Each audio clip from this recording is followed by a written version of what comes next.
All right, all right, all right. I take it we is live, people. I'm just going to do a quick audio check. I'll bring up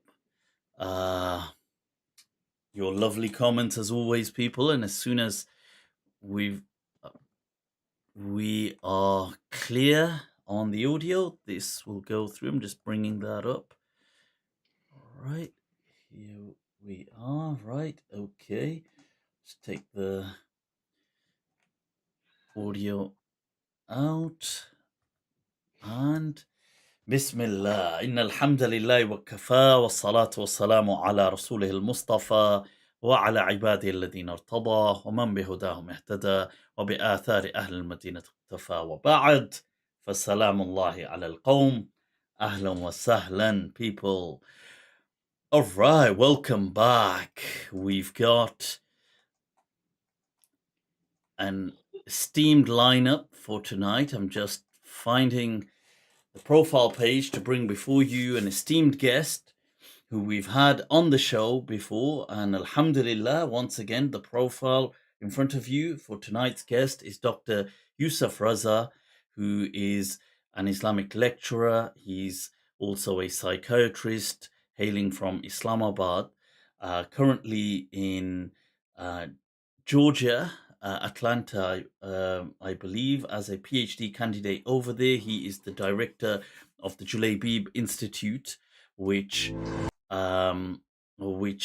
serves to bridge the gap between reason and the crises of faith being faced by many people today. And he has an amazing PhD underway. Just to bring on our guest for tonight, just one.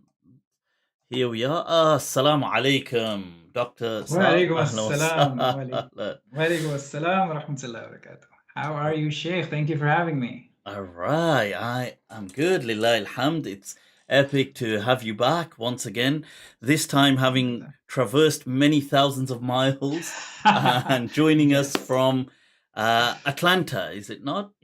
Yes, so Yeah, I'm in Carrollton. That's an hour away from Atlanta. So yeah, this is where our university is. all right. So shukran once again for taking the time out, Dr. Saab. Thank you for having me. I remember last time we had a very fruitful and amazing discussion. We discussed things from psychiatry in Pakistan to different diverse psychological kind of challenges being met there and the concept of identity and inshallah many wonderful things to unpack today. So you're in Georgia, right? So tell us about how that part of what's got you over there and what's currently preoccupying your time there and your plans, and that will lead us into, inshallah, today's discussion as well. Right. So as you just mentioned, I'm a psychiatrist, and in our clinical practice, time and time again, we are confronted with various challenges which lead for us to question the theoretical foundations that our field is standing on. Now, psychiatry has come a long way. It has progressed. There's quite a lot of things that we know now that we did not know before.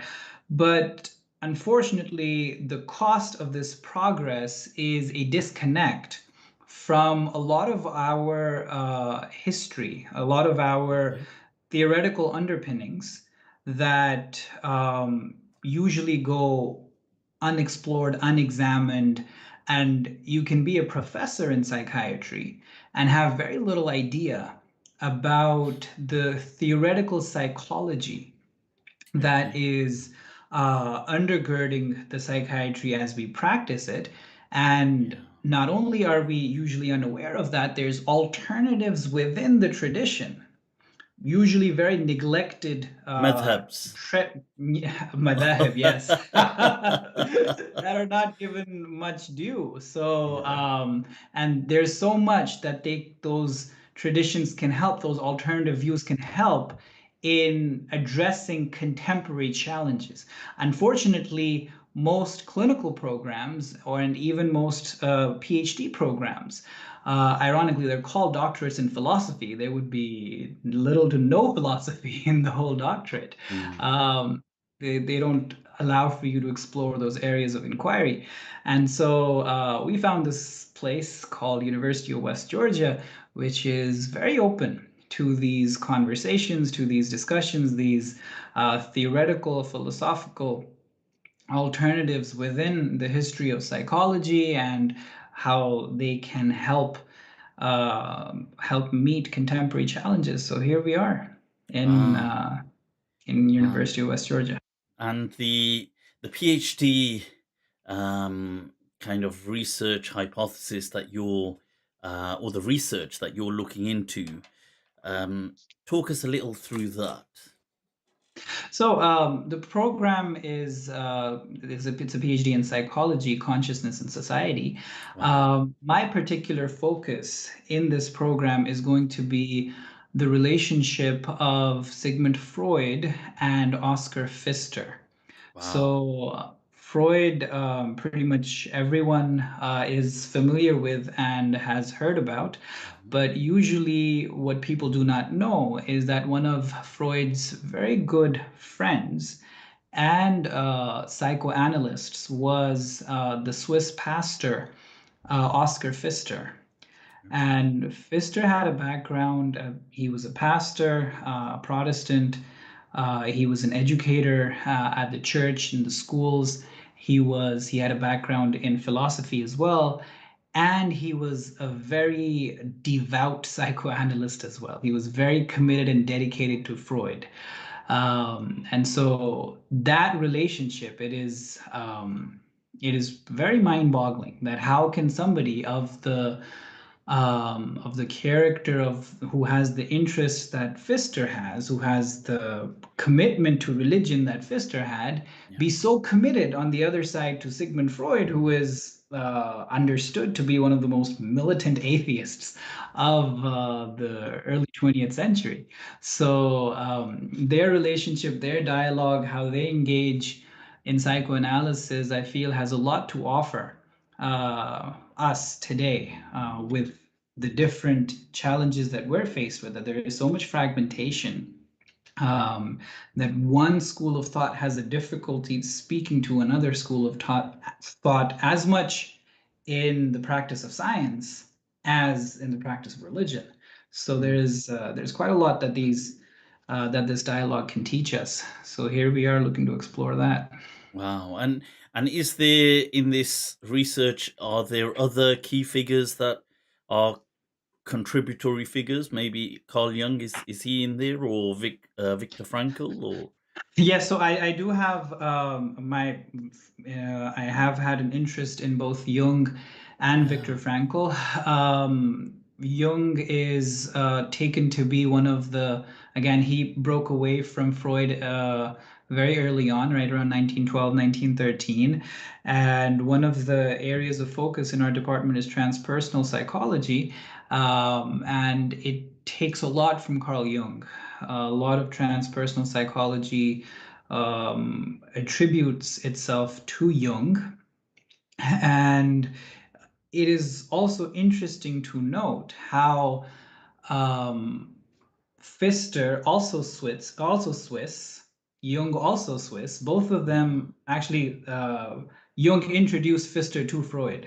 Jung brought Oh, Pfister right. into the Okay. psychoanalytic, Wow. and they were very close friends to start off.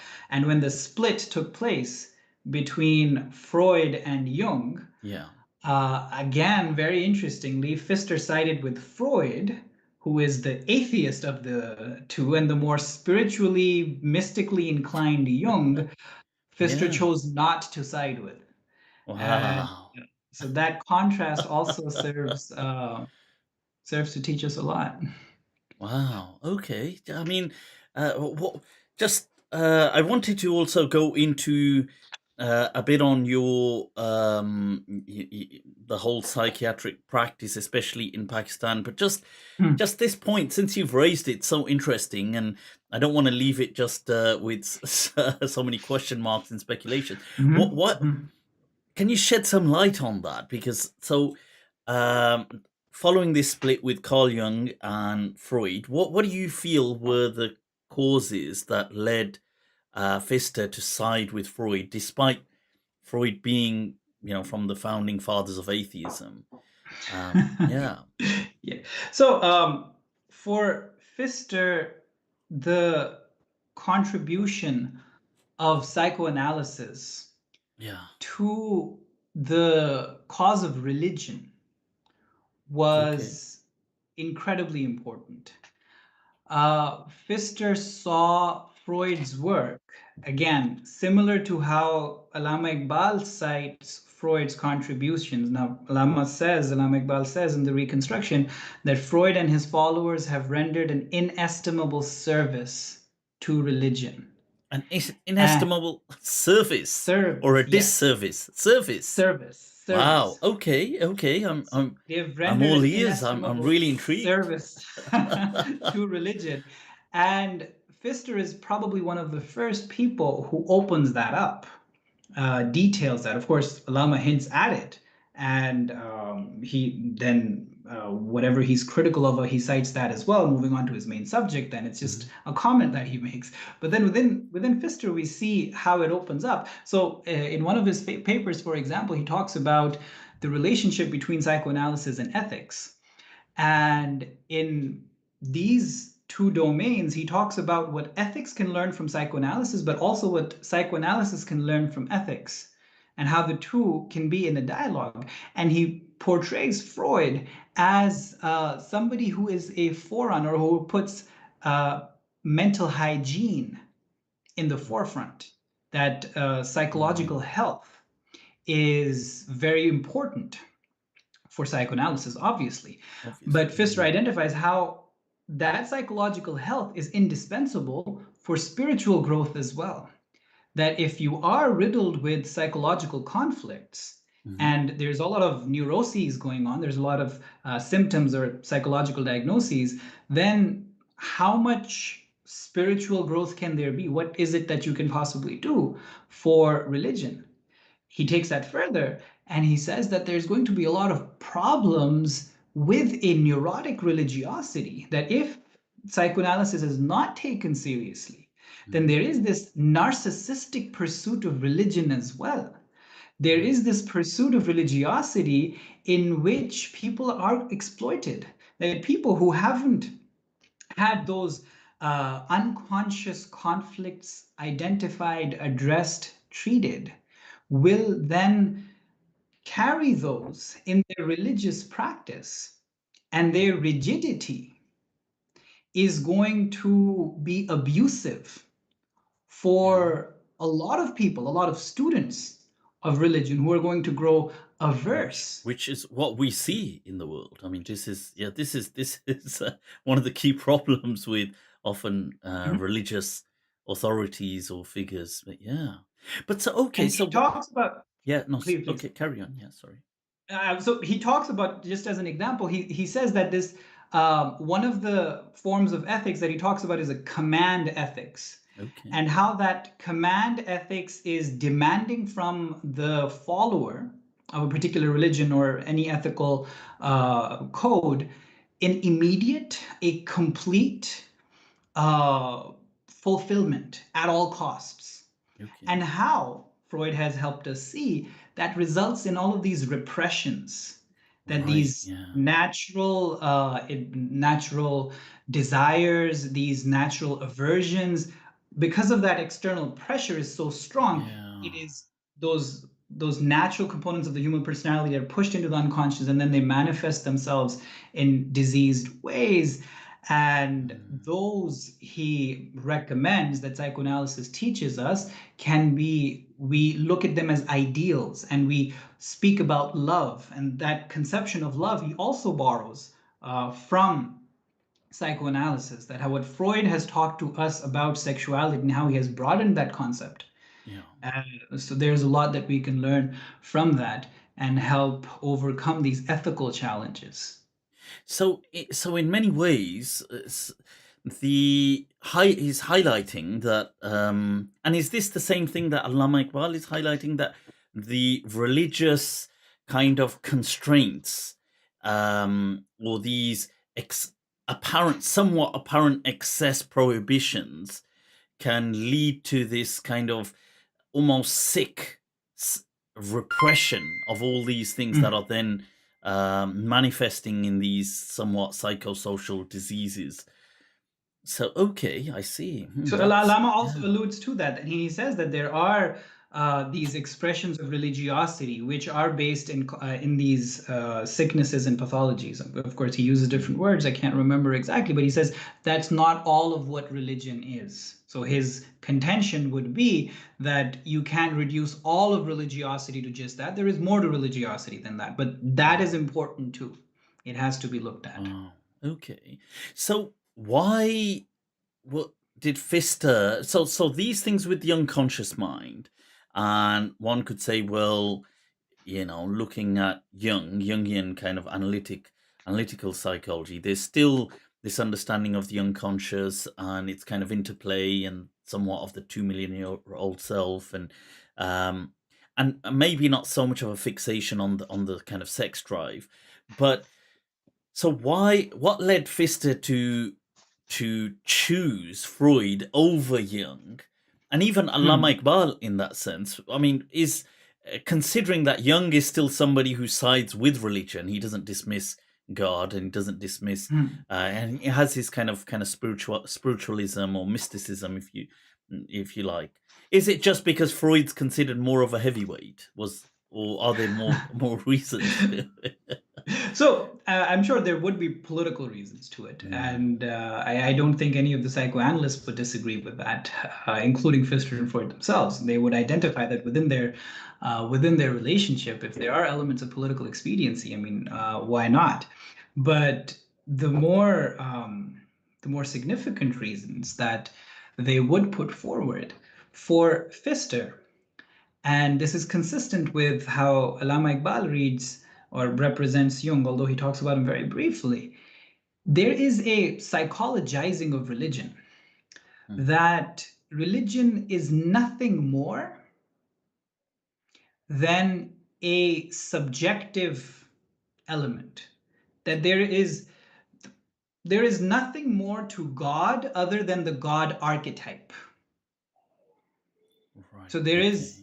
So he would identify the God archetype within the collective unconscious. Yeah.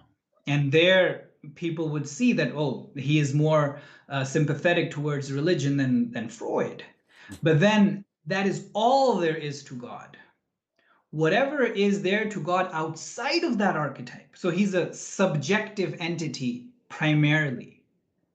Right? So Frankl, again, consistent with this reading, his criticism is similar. So somebody asked him about Jung's God archetype and how that is something of a proof for religion or God. Frankl asked the questioner in response, do you believe in the number 4 archetype? And the questioner is confused. What do you mean the number 4 archetype? So he's like, if I show you that there is a number 4 archetype, is that going to be the proof for the number 4, or the importance of the number 4, or our experience of the number 4 in the outside world, in the external world? I'm seeing a great overlap with the whole, the similar debate with the forms of the of Plato, the very similar kind of discussions and debates. But yes, sorry, carry on. Yeah. So the objective world and how that relates. Yes, there is an interplay, there is a dialogue, but the precedence that Jung gave to subjectivity, to the human psyche, pretty much everything else other than that was an epiphenomena secondary, including God, including prophets. So one thing that we can see, one of the foremost proponents of Jungian psychology in our age is Jordan Peterson. Yeah. And we would be able to see in Peterson's narrative that the depth of prophetic stories and their significance would almost be at par with that of Pinocchio as representatives of archetypal of certain archetypes. Yeah, that we Right. recognize. I don't think, but to be fair, I don't think they would argue that they are of equal stature in terms of the kind of sanctity they hold or things like this amongst people, but that the kind of the archetypal narratives at play are similar narratives throughout human history. So whether it's going to be somebody going on a journey, somebody going through rites of passage, discovering yourself, trying to redeem your parents, trying to, these same kind of archetypal narratives are present in all great stories. So they're going to say, well, whether it's going to be the stories of the Bible or the Quran, or whether it's going to be stories that people write even today, they still will lean in on these narratives.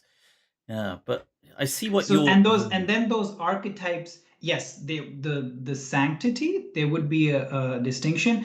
But when Jung identifies religion's purpose, or Christianity in particular's purpose, as being renunciation of the instinct, and how it has helped humanity overcome that aggression, that unbridled sexuality that it once had. Now that that has been done, in a sense, it has become redundant. It has already served its purpose. And for that reason, whatever Sharia, for example, has to offer people in their lives, supposedly has already been achieved. Right? So it's already made, we're already ethical people. And we see this, we hear this narrative quite a lot. I don't have to conform to different aspects of Sharia. I'm already a good person. I am already, what matters is, my dealings with people, and they're perfectly okay. I don't need to go to church, or I don't have to pray. That's for another generation, or so on and so Personal. forth. Okay. But I mean, one could see, sure. I do see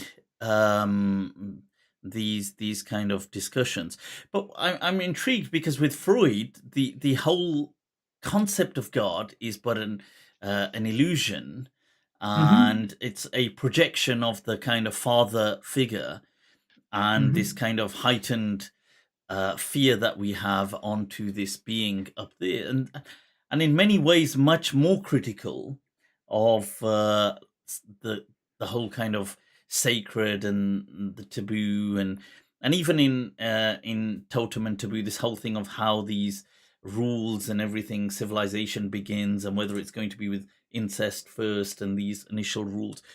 But so I am intrigued, although I am also very fascinated with Freud, but I'm intrigued how he was kept primary by the religious figures, and Jung was kind of relegated to second position. I do, especially by Allama Iqbal. I'm finding that very interesting. Wow. Right. So okay. What about, out of curiosity, are there any other Islamic figures that speak on these that you're aware of? Apart from Islamic figures who speak about psychology.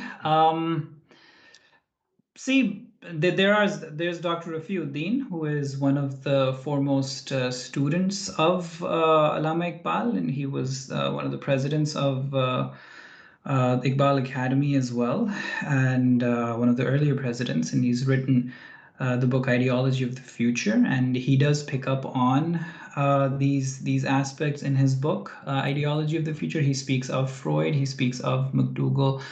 I don't think he speaks of Jung in there, but I may be mistaken. So he picks up on that side, but not from, he speaks of it from more of a philosopher's side, not as much in psychology.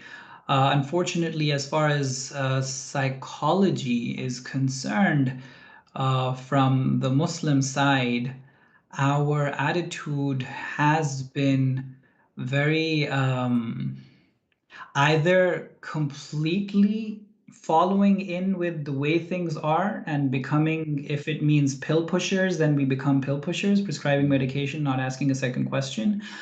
or it has been hostile, or it has we have these various movements of Islamic psychology now gaining a lot of ground.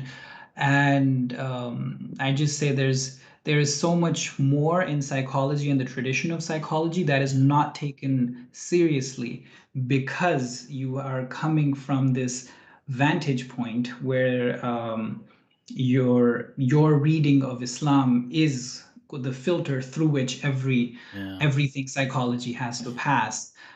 And So it do you becomes feel complicated. a lot of that is, or do you feel this whole phenomenon is resultant to psychology being something from the West and of the West? And I think also because it is a science, I mean, it's definitely something I'm passionate about, but it's, let's say people argue it as a soft science. Mhm, Now, and therefore laden with a lot of philosophy, unlike medicine. Now, medicine may be Western, but it's not mhm, philosophically laden. It's something coming to us mhm, just as an empirical claim that this, this mhm, pill will do this will do this. And when we're looking at psychology, well, we're looking at behavior, we're looking at mind, we're looking at the unconscious mind, we're looking at mhm. repression, we're looking at all of these things as well, in addition to neuroscience. But so is this is this the reason, or a significant reason why people aren't embracing it? That, well, this is a kufri. Maybe there's it's kind of entrenched in kufr. That is definitely one of the criticisms against modern psychology, that it is essentially weird, Western, educated, industrialized, rich, developed. That's the sample Mhm. that has been generalized to all of humanity. And an uncritical acceptance of this weird psychology, accepting it as universal, will create problems. So that contention is to be taken seriously, but does that mean that we resort to a pastoral psychology, a Jewish psychology, a Mm. Hindu psychology, a Buddhist psychology, an Islamic psychology? I mean, that is ignoring an entire couple of Yeah. centuries of the development, the entire Renaissance and the scientific age and enlightenment and all of that, what took place, and looking to enslave psychology. And Frankel says this very beautifully: psychology can serve religion better if it's not a servant. But when you have Wow. these appellations and Mhm. you restrict, you take away the necessarily secular space that Mm. these sciences do need, then they're just serving your Because agendas. yeah, no, 100%. With you on that, and I feel often it reflects a person's self confidence and a surety with their own faith, that they are very comfortable to embrace things that come to them that are foreign. And they not Mhm. only, as the early Muslims did with the Beit al-Hikmah, and when they took the Greek writings, and not only did they translate them, but they became contributors to the actual science. They started to commentate, they started to add footnotes, add their own theories, try them out. Yeah, I remember a quote, speaking of on religion, and that in a book on philosophy, it had said, when I was doing this philosophical course once, it had said that three figures, or three people, had served a devastating blow to religion.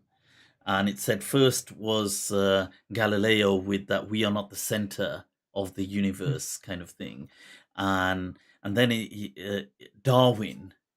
So first, that humans are not the center of the world, and then Darwin, that humans are simply animals, and then Hmm. finally Freud, and that the animal is sick.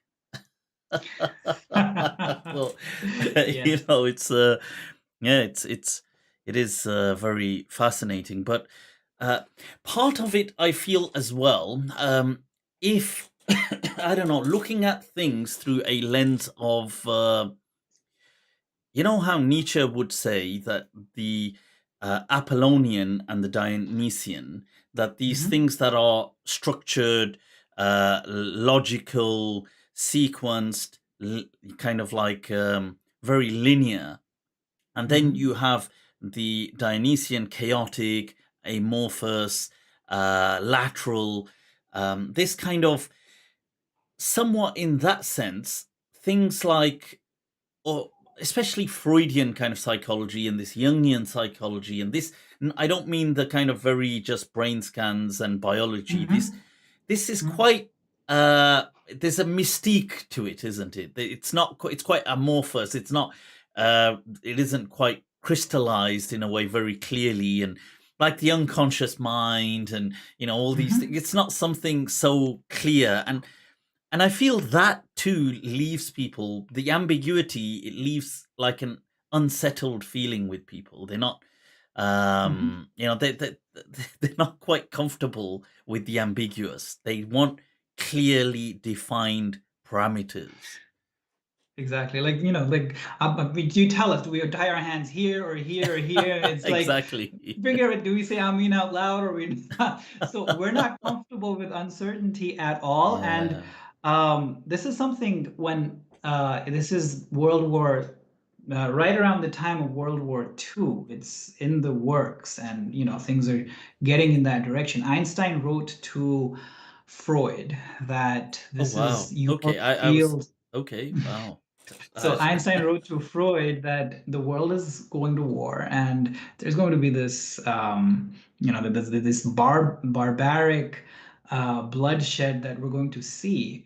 And you, being a pioneer in this field of psychology now, yeah. I would want for you to share with us what you have to say. Why do we do this? Why war? Why do Wow. human beings end up acting like that? And Freud responds and he shares his reasons as to why this is. And in that, we actually get to see a side of Freud, which is usually not, he's not given enough credit for. That Fister sees, that Fister highlights that there is this side to Freud, the positive, the one looking towards civilization, towards peace, who's identifying that I'm addressing these sicknesses, these regressions. I'm talking about these sicknesses and regressions. Why? So there can be health and progression, right? So if you're talking about fixations, he's identifying that as a pathology. He's not saying we should all be fixated in sexuality. Yeah. He would want for civilization to progress, for there to be a control, for there to be higher social works to take place, and for which reason sublimation is very central to psychoanalysis. In any case, he responds to Einstein, and in giving all of the psychoanalytic terminologies, obviously watered down for non psychologists, he says that I can understand that you may be looking at all of what I'm saying as mysticism or as mythic. And as he says, he goes on to say, however, that isn't it true though that all of our sciences, including yours, that is physics, Yeah. there is a mysticism or there is some mystical terminologies, axioms, or Yeah. presuppositions, philosophies that we're all based on. Physics and mathematics are not without their share No. of philosophy and axioms. There is so Exactly. much there. There is so much. There's a lot of what Pfister continues to say, anthropomorphism Mm, within physics, the concept of force, of yeah. mass. There's no, not just anthropomorphism in religion, it has its Yeah. share in science as well. Definitely. In fact, I would feel that physics, to some extent, has warmed and opened up to a lot of the kind of mystique. Unlike maybe other sciences like biology and stuff like this, but physics seems to have at least got quite spooky in in its way. I mean, that's actually Einstein saying spooky stuff from a distance. But yeah, what you mentioned about Freud, I was going to just say, I mean, this is the criticism that many people had kind of hurled at psychoanalysis, was that even though it gives this diagnosis of saying, well, whether it's going to be Freud speaking in his actual cases with his kind of subjects, or even practitioners later on that, well, this is since childhood, or this is, let's say you've been struggling with whether it's going to be castration, envy, or whatever it's going to be. That how do they become cured? Because a lot of them, in a lot of the practices, it just seems to be like an ongoing kind of engagement treatment. It's not especially for the modern world where we need, where CBT is saying, well, okay, within 12 sessions or 16 sessions, we're going to have this done. And where some practices are saying, well, or normal medicine is going to be saying, well, you've got these pills, take this and it cures it. And these practices are saying, well, this is to do with childhood. Okay, identified. And the healing just seems to be like, well, okay, now this is a lifelong journey and you're just going to keep at it. Like, this has been one of the kind of criticisms, that there doesn't seem to be any healing. It just seems to be, well, like no cures. Sorry, that's a better word. There's just identifying these childhood problems and yeah. And then what? Yeah. So there has been this criticism, and for that reason, Carl Rogers and others right around the 50s, they developed more, let's say, swift modalities of psychotherapy, and then the existential psychotherapies came in. Logotherapy was developed right around that time. Unfortunately, did not gain as much acceptance as we would have wanted for it to. And then that's right around the time that the antipsychotics and antidepressants are coming into the market as well.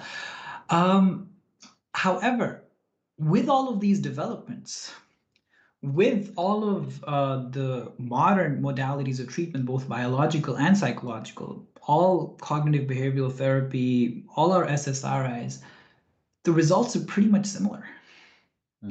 Our success rate for particular patient populations is not, we would like for that to be like antibiotics, right? That you take an antibiotic if there is a particular bacteria, it will take care of it.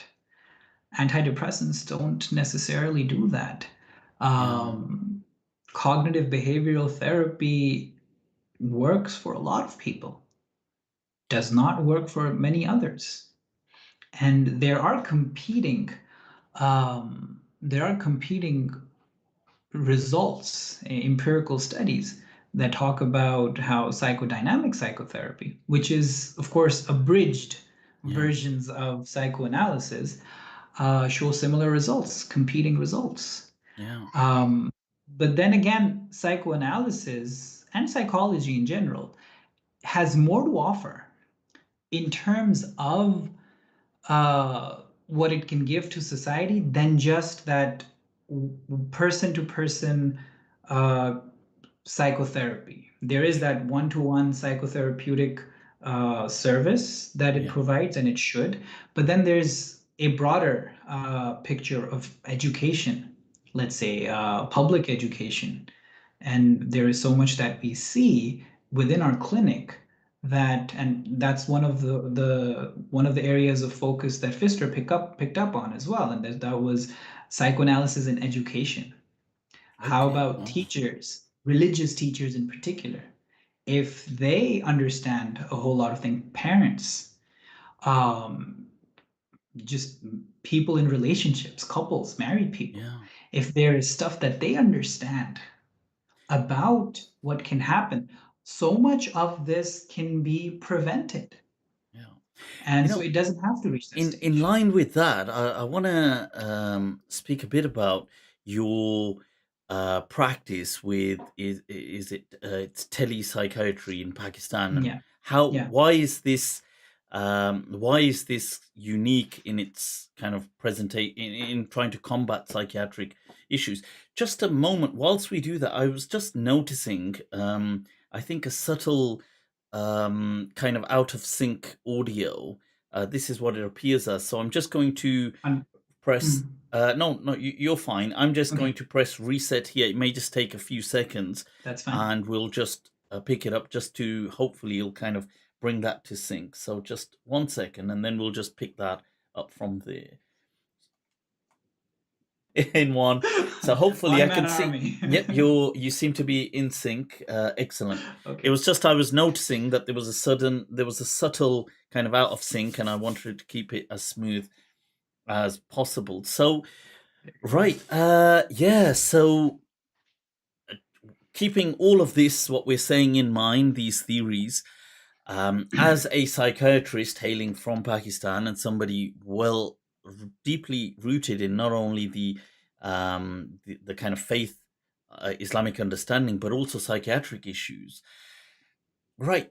You've mentioned you're a consultant psychiatrist for TelePsychiatry in Pakistan. Tell us a bit about them. What makes them quite unique in trying to handle the challenges they're facing? So I started TelePsychiatry Pakistan within, like, this is 2 years now. And the idea behind that was that the practice of psychiatry, now already there are very few psychiatrists in Pakistan. There's less than 600. And wow. the estimated in the entire country. Wow. In the entire country. There are more Pakistani psychiatrists outside of Pakistan, in the United Kingdom and the United States, than there are in Pakistan itself. So and similar numbers. That's shocking. Just 600. What? Just 600. So there's a lot of reasons for that, right? So when you are the brightest child in the family, right? And those are the kids who are going to go into medicine. Getting into med school is a big deal. Now we have a lot of private medical colleges for people like me who don't get into the very competitive government ones. And so you can sort of pay a higher fee and get a medical degree. Long live capitalism, people. Oh, did I say that live? Oh. So yeah.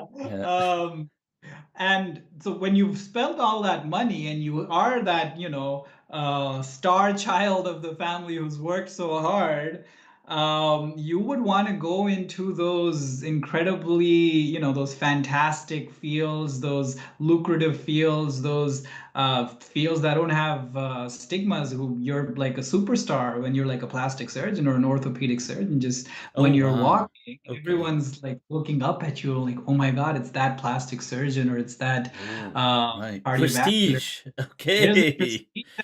With psychiatrists, it's like, is he as crazy as his patients are? I mean, should we even be his company?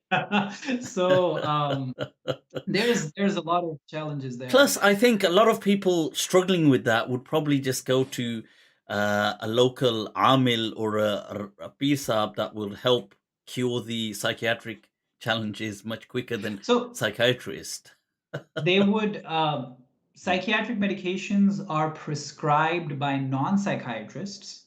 Okay. They're prescribed by medical specialists. Just like GPs and surgeons. Stuff. And the reason for that is within Pakistan, now very similar to Victorian age in which Freud used to practice, the presentation of psychological problems is in the form of physical symptoms. Body like hysteria. Aches, yeah, what was called at that point hysteria. So headaches, body aches, a loss of functionality in a limb, epilepsy-like movements, seizure-like movements. People would think that it's an epileptic fit or, something to that effect. So they're more likely to go because they know that if they say that I'm sad or I'm depressed or even acknowledge it to themselves, that's a big no. Right, so psychological challenges have. So are you saying a lot of it is psychosomatic? A lot of these. Yes. Okay. Wow. And that's because of the stigma that is associated with psychological challenges, and so they're more likely to present to medical specialists, and there they would be prescribed antidepressants anti-anxiety, benzodiazepines, and they have their own complications when that takes place before they would make it to, or like you said, they would go to faith healers and have all sorts of experiences there as well. So the lack of a sufficient professional resource, we can't hope to develop that the required. I mean, the ideal is 10,000 psychiatrists. There's 24 million people in Pakistan Yeah, who are minimum. I would have thought minimum, because Yeah. for the love of God, I mean, there's so many psychological problems there. I mean, there's psychological problems everywhere, but there's a hell of a lot of them in Pakistan. So, the earlier generation of psychiatrists, they really had to fight this stigma just to establish themselves as psychiatrists, and even prescribing medication that they've developed the social space to do is an incredible achievement. Wow. It is an incredible achievement, but we do need to look beyond that.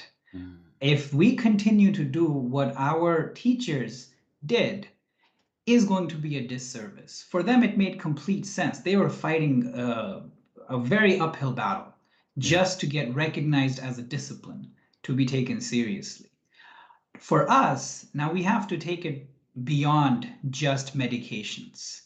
And we have to also recognize that, yes, we have a service or a duty that we owe to the people of our country as Pakistani psychiatrists, but then we're very uniquely placed in that the challenge that the field of psychiatry and psychology has globally, because we are rooted in a different culture and a tradition in which religion, spirituality, in which Allama Iqbal is a very significant figure, and how he says that modern psychology has not even touched the outer fringes of who a human being is, and there's so much more to it.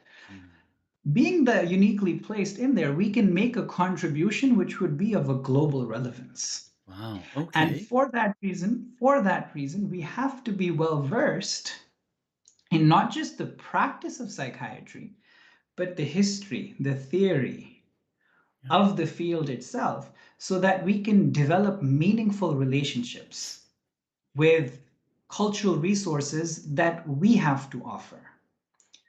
Is there anything as an example or something following on from, just to kind of fledge that out slightly? So if when you're saying that we could, how uniquely placed countries like Pakistan are, that they could contribute in ways that maybe other parts of the world, maybe in the Western world, it's difficult.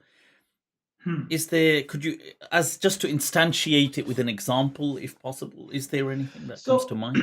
So, for example, we were having this conversation just yesterday on one of our Facebook Lives that we do, Maulana Room.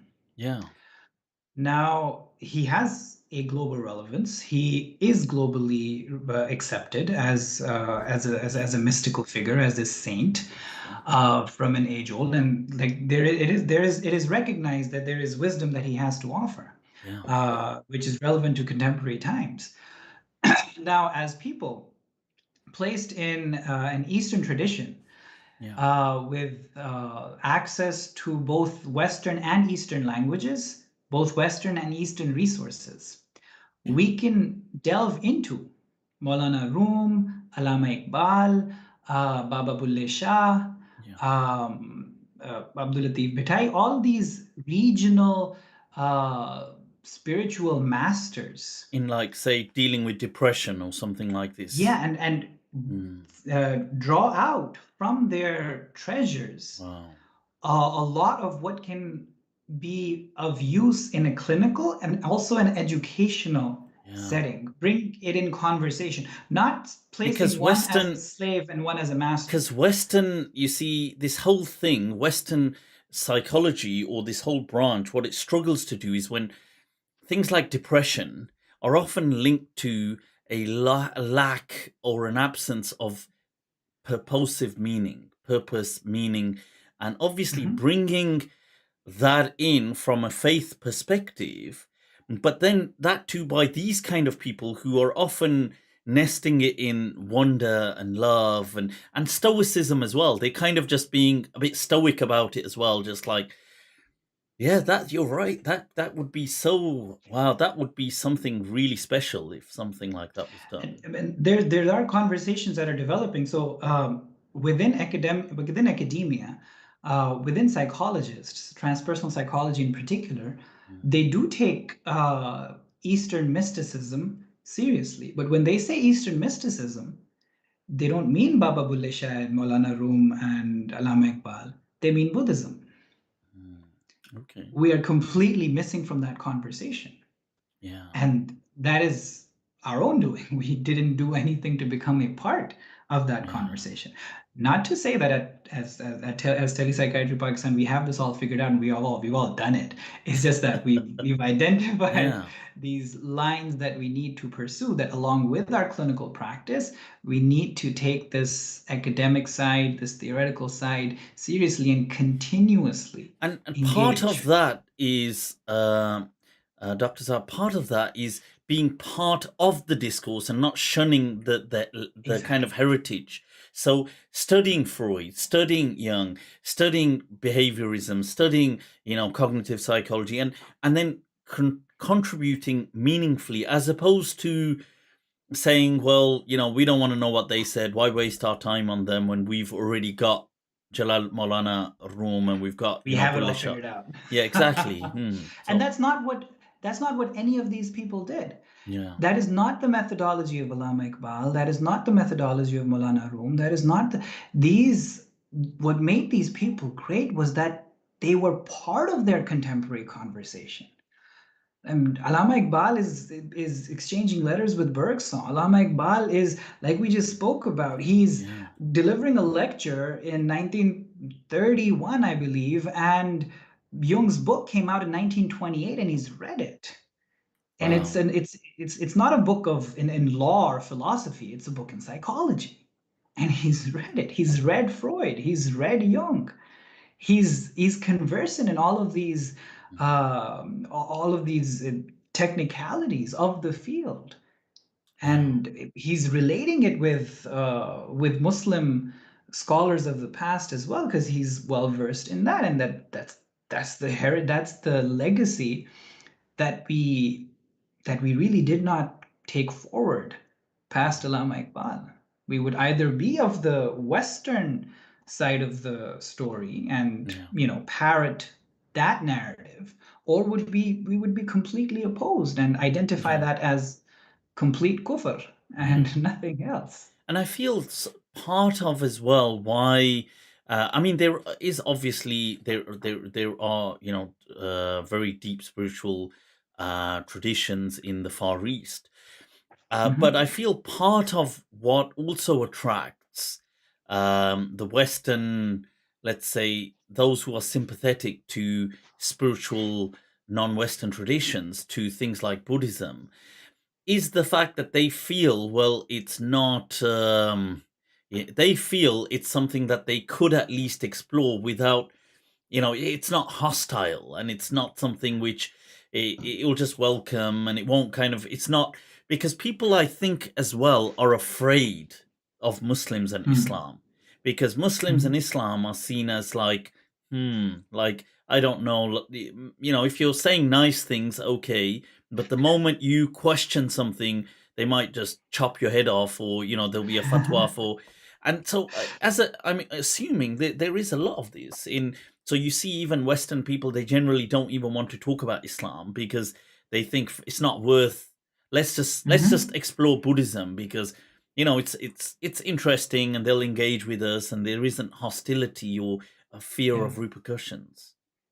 So there is definitely a need Mm, for spirituality. I mean, they've yeah, they've personally experienced. I mean, how far can coffee through the week and alcohol on the weekend take you? yeah, I mean, no, how and and many? and people like celebrity atheists, like Sam Harris, Mhm. is really a testament to this, that somebody who is today the kind of pillar stone of Mm. atheism, modern atheism, incredibly talented, like a genius in his own right. Unquestionably, that's why he's got where he's got to.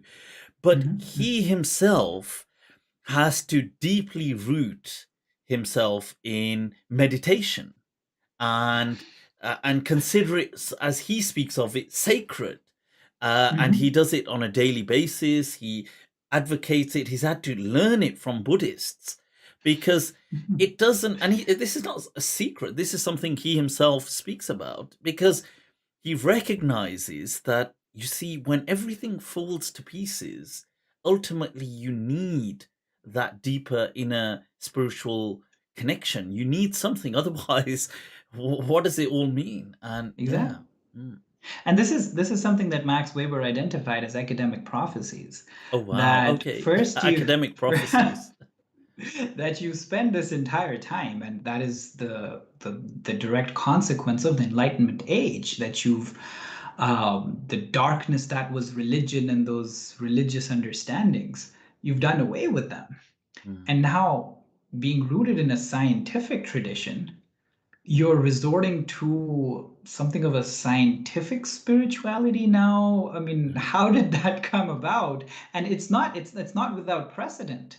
The forerunners of science, of positivism, no less than Auguste Comte, he identified religion as a prehistoric, infantile, immature stage in human evolution. It was religion, metaphysics, and then science for him, and religion was the most immature. Okay. He goes on to establish a church of positivism.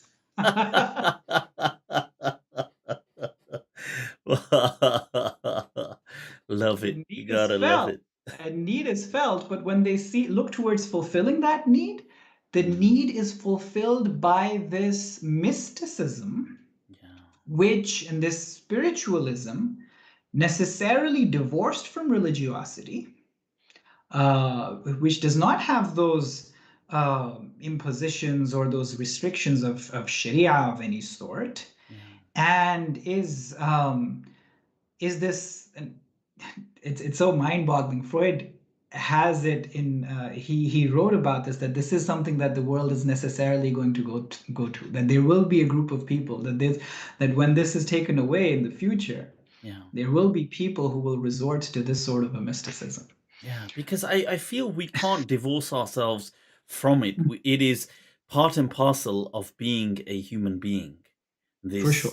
This kind of spirituality, we can't be separated.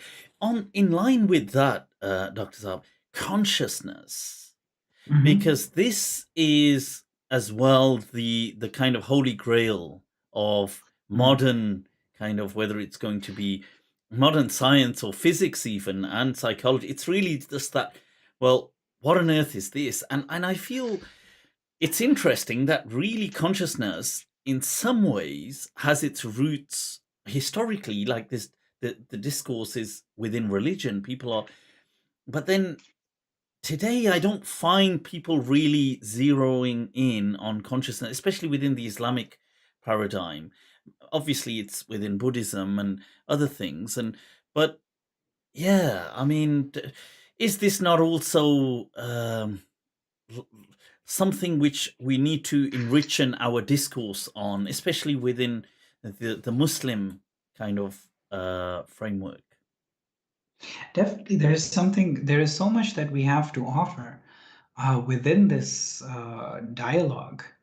And there is, to be able to do that, we have to be aware of where that dialogue is today. What are the different views? Where are they coming from? There is a very popular notion that consciousness is an illusion. That if we follow that, the dogmas of materialism, as Rupert Sheldrake identifies them, then there is no consciousness.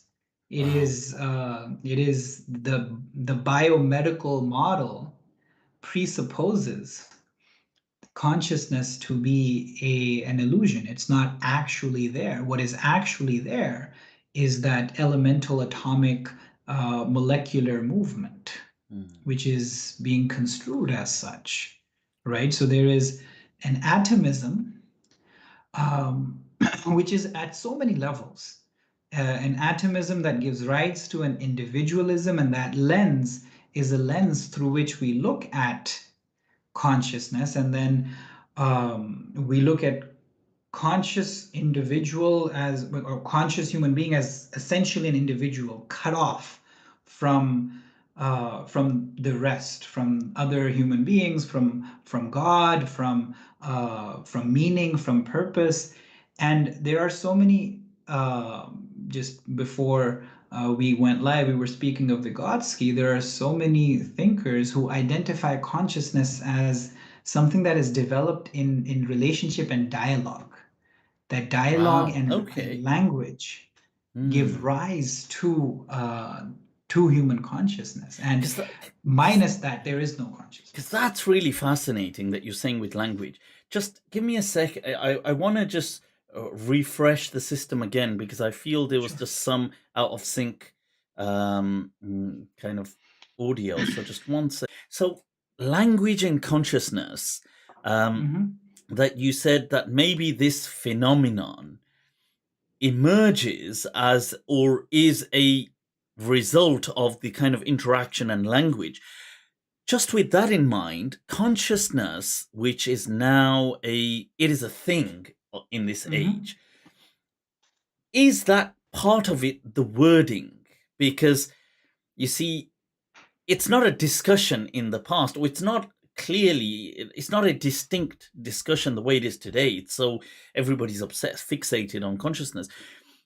Is this because previously the word was not there, which obviously reflects the discourse perhaps was not there, but even today in other languages, Hmm.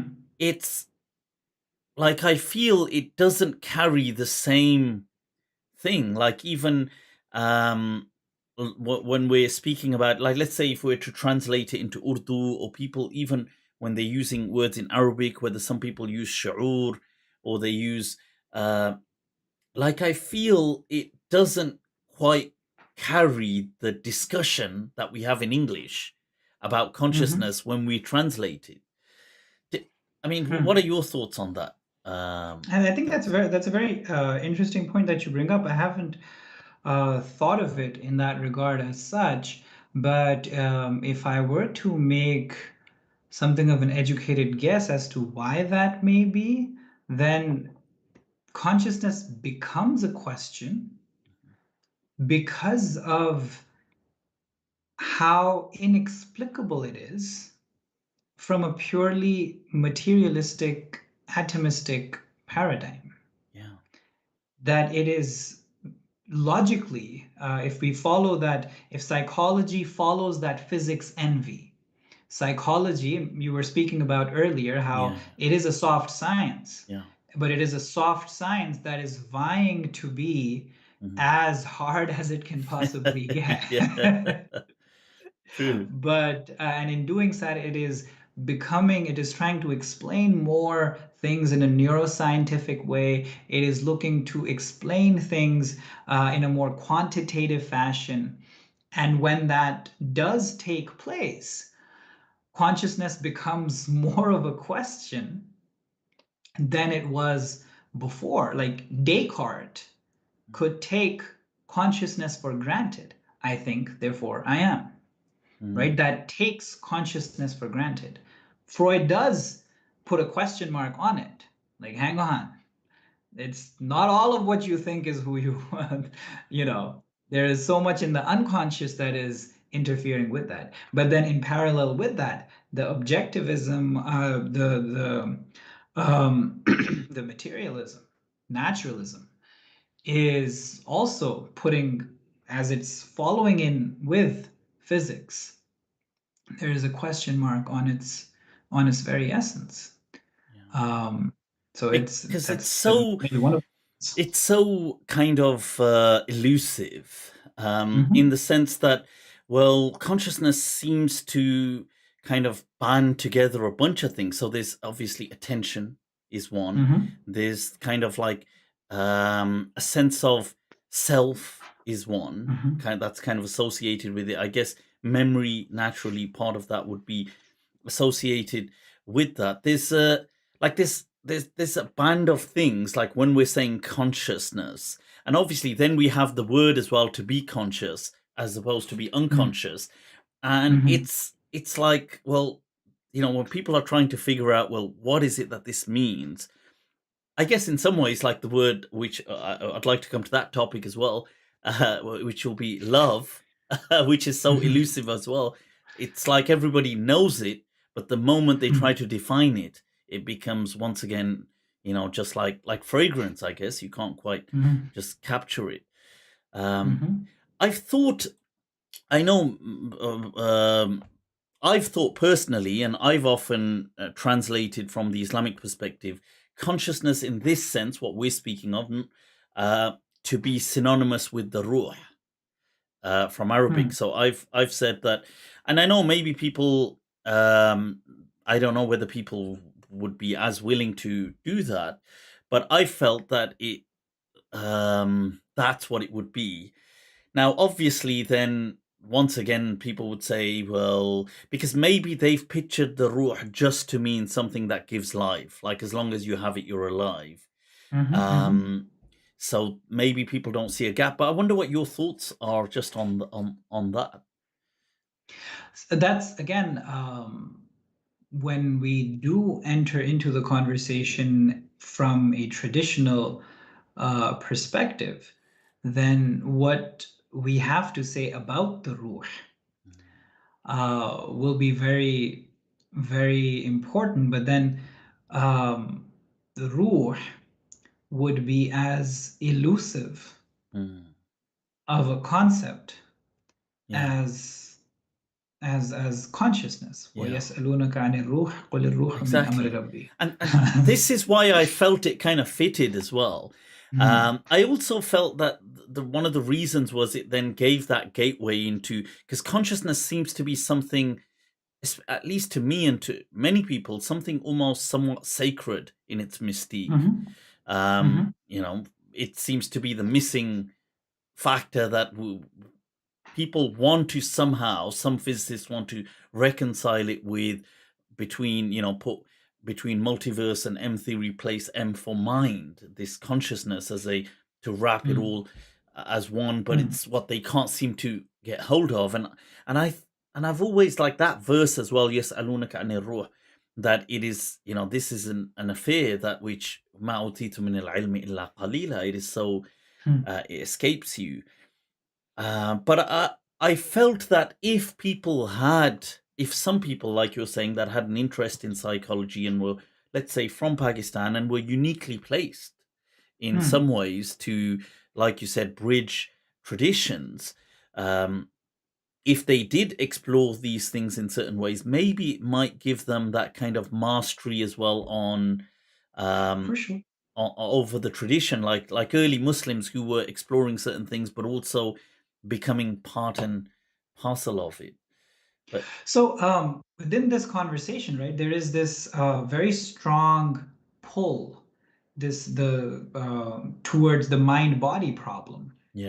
Right, the mind-body dichotomy, and that in another way can be the body-soul dichotomy, which would then be the ruh-badan dichotomy. And there is a particular way that Allama Iqbal rahimahullah himself has approached the subject, and he has looked to describe the ruh. Now, I would not claim sufficient understanding to attempt to articulate that just yet, maybe sometime in the future. But there is definitely quite a bit that he has to say on that. And he picks up on that verse, and he looks at ruh, relates it to amr, and then from amr, directive purpose, and how from within that directive purpose it is, and how that directive purpose cannot be anything but embodied.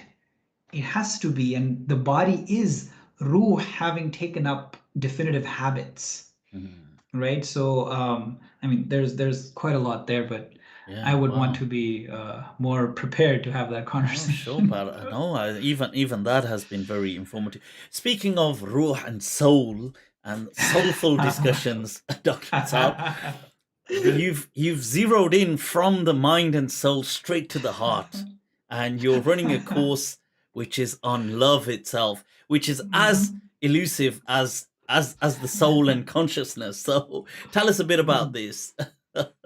Yeah, so this is this course that I'm conducting again from the platform of TelePsychiatry Pakistan, with the recognition that there is so much that reaches us clinically, and then there is that is not even the tip of the iceberg. It's barely scratching the surface, and then there is so much more that is out there in the community that cannot reach to us, or when it does reach to us, it is fairly severe and complicated. And Love Actually. yeah, and I Right. really probably should have watched the movie before starting the course, but yeah, that's where it's from. That's where the term is taken from.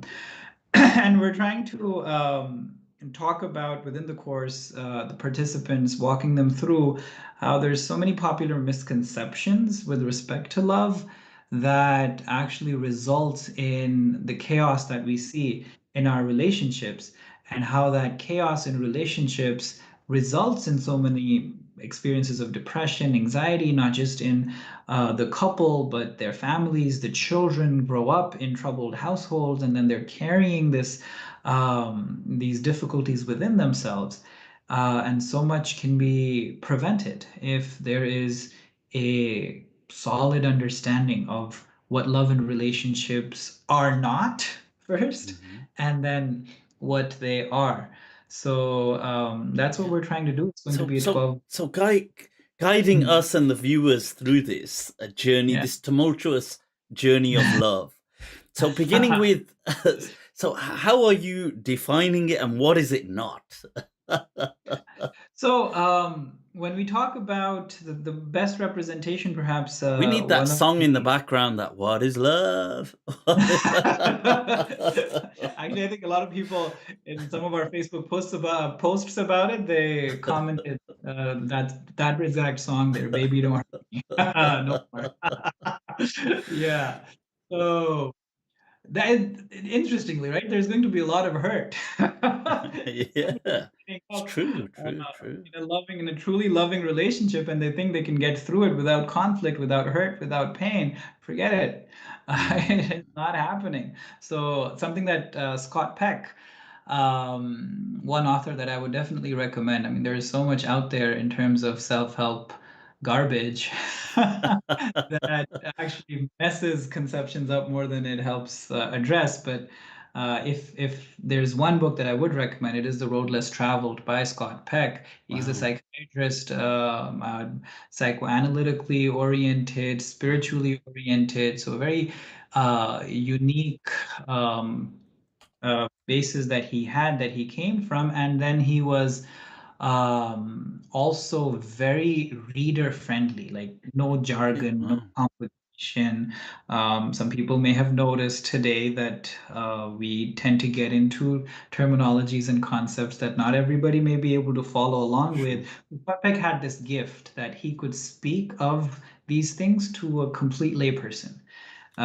So that book is definitely recommended. I've actually seen a lot of people who were struggling with very severe symptoms of depression, but they took that book seriously, and it Wow. helped cover. I will definitely get. I've just brought it up in front of me, and it seems to have a lot of glowing reviews about it as well on Amazon and online. And yeah, I mean, Yeah. I'll definitely get that. So people, a road less traveled, the road, sorry, the road less traveled by M. Scott Peck. But yeah, Yes. So in that he talks about this myth of romantic love, mm. that how Looks we like imagine. Doctor साहब बहुत से दिल आप तोड़ने वाले हैं अभी. I said that in the disclaimer to the Doctor course. Don't Saab's going to break a lot of hearts right now with his words. so, I so, will straight so out. those that are faint-hearted, संभल के चलिए. But yeah. ये आग का दरिया है और डूब के जाना है. ये So इश्क ये दिल आशिकी है, दिल लगी Dil lagi. So those of you नहीं. thinking it's the romanticized love, Dr. Saab, have at it with the sledgehammer. Yeah. So, I mean, there is this romanticized, this fairy tale image. You know, Mm. just I mean, you go on your Instagram and Facebook and you will be seeing these posts. If he hurts you, you don't want to be with him. If he, if you're going to change in any way, that you can't be yourself, and all of these, I don't, you're tempted to curse at these the simplicity of this garbage, and how people, like, you look beyond, but just on that post, like 50,000 likes. I'm like, what is going on? So This is the so problem. let's zero in. So first of all, this romantic, this kind of very, the Shah Rukh Khan kind of, and the whole airy fairy cloud nine, butterflies in the stomach, that kind of love, which is the kind of holy grail of this age for the common people. This is life is centered around finding that love, that kind of soul mate, that kind of what do they call them, the twin flame, and all these kind of things. So first of all, just having at this thing, because this is a phenomenon, isn't it? People actually feel like somebody could be highly accomplished in life. They could be, have incredible, like, let's say they could be incredibly successful in their career, in their businesses, in life in general. They could be in great shape. Things are going wonderful. However, if they don't have not if they don't have a partner, but if they don't have a person who they feel that kind of butterflies and cloud nine, and then their life is still failing. Many people feel this, and so having at it from there, because that is an issue. And from movies, from books, from social media, all of that, and from a person's own experience, there will be some stage in everybody's life where they will feel like that about someone, and that they will have that sort of a relationship initiated, and what we understand as the honeymoon phase, in which all of that cloud nine, butterflies in the stomach, आसमान पे जाके तारे चांद सब कुछ तोड़ के आपके कदमों में, पाँव जमीन पे ना उतारिएगा, मैले हो जाएंगे, तो Looks like Dr. Saab has said quite a few of these dialogues in his day and age.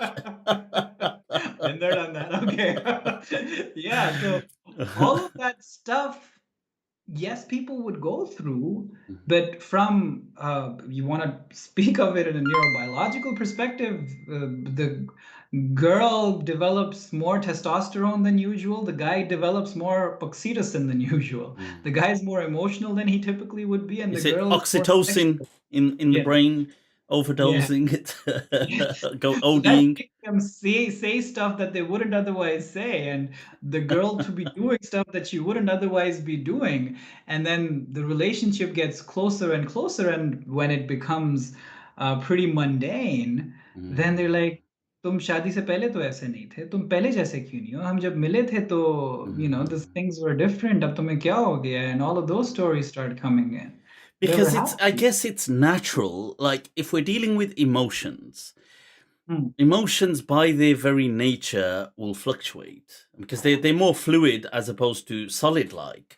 And so the heart bites in Arabic, the word heart means something that moves. It keeps going round and turns upside down. يتقلب. And so when the butterflies and this airy fairy cloud nine stage dissipates, there's still a pleasant, it's not unpleasant, but people, it will start, let's say, if it's on it's moving somewhat closer to a mundane aspect. Now there's still care, people may still care, they may still be friends, if you want to use that term, or but then I feel, and this is something I know we spoke about just before as well, that society will place a pressure on people as well, that look, if you've fallen, the phenomenon of falling out of love. This, I mean, unpack this for us, Dr. Saab. Right. So, Dr. Love. I'm leaving. Yeah, so that honeymoon phase, and quite interestingly, it is something that some people would experience when they first start becoming religious as well.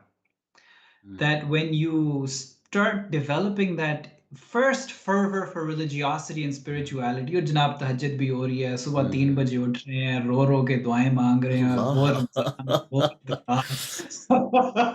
Is it a और fervor that comes with any new phenomenon almost, sorry, either a heightened spirituality or a deeply passionate love. Wah, wah, exactly. wah, wah. So Peck takes it from Freud. They would relate this to how your ego boundaries that have developed as you developed as an individual, that for a child, there are no ego boundaries. For a child, the self, the consciousness hasn't established as we understand it as grown-ups or adults. That development takes place mostly when the child's desires, wish, pleasures, they're not fulfilled, it's thwarted. It has to face obstacles. And so it starts realizing, you know what, there is a particular place where I end and others begin, and the kind of that mirror others, stage forming. yeah. Oh, yeah. So you're getting Lacanian now. Yeah. So then that is the development of those boundaries. And so that oceanic feeling in the honeymoon phase of religiosity, spirituality, or falling in love is one in which those boundaries drop. Wow. And you in a sense regress Disunity. to that childhood. Yeah. A and kind you of becoming merge. at one with the other Yes. soul. 2 bodies, 1 soul sort of thing. 2 souls become one. Wow, Dr. Saab, that is so true. It is so, yes, this is what people experience.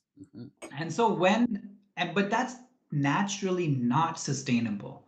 Not for one's spirituality, not for one's relationship. And that is where the demand for real love actually comes in. When now you're sharing a space, now you have your own lives and priorities and goals that you've set for yourselves, and there's going to be a clash. There is going to be multiple clashes. How one person, it cannot be that two people are in a genuine relationship and there is no clash, that there is no conflict. For two, or other, if there is no conflict, then it is one of two situations. One of the persons has taken the role of a master, and the other is the slave, and the other is not allowed to say anything. But couldn't it also be that there is, so just to reframe the word, let's say conflict, which is, I agree, in life conflict is inevitable, but in the relationship dynamic with, I suppose, compromise, like naturally people are compromising on certain things to the other, but also when there is, let's say there is an understanding, one person may feel comfort in compromising on that for this, but so for example, you may have a particular friend where, if that friend says, let's do, you're happy to kind of do that as well. Similarly, in this relationship kind of thing, that people may find a kind of comfort to compromise with the person, whereas maybe with somebody else they wouldn't find that comfort. They'd be like, what the hell for? But yeah, so so it will vary with who the other person is and to what level that compromise or that change is required. But the compromise is required because the conflict necessitated it, right? And there's mature ways of handling that conflict. Most of us, most of the time, are not going to be prepared to take it in that mature direction, especially if that myth of romantic love, which you just pointed to, and falling out of love is something like what we were speaking before. The person feels duty bound and honor bound to say, nahi, ab to main pyar nahi karta. Now I don't love this person. It is ethical for me to step out of this relationship, right? And to give up on this relationship because now I'm not in love anymore. because that honeymoon period is over, supposedly. I would argue as well that society not only states that it's ethical, but it may pressure through a kind of like a tacit peer pressure that they must. So it kind of mandates that Yeah. otherwise you're a kind of hypocrite to yourself Yes. or something. And interestingly enough, I was having a conversation with somebody, and they were like, if I do not express my homosexual tendencies, I feel immoral. If I do That there not, sorry, if is I do not express, a homosexual tendencies that I okay, feel, then I'm being immoral.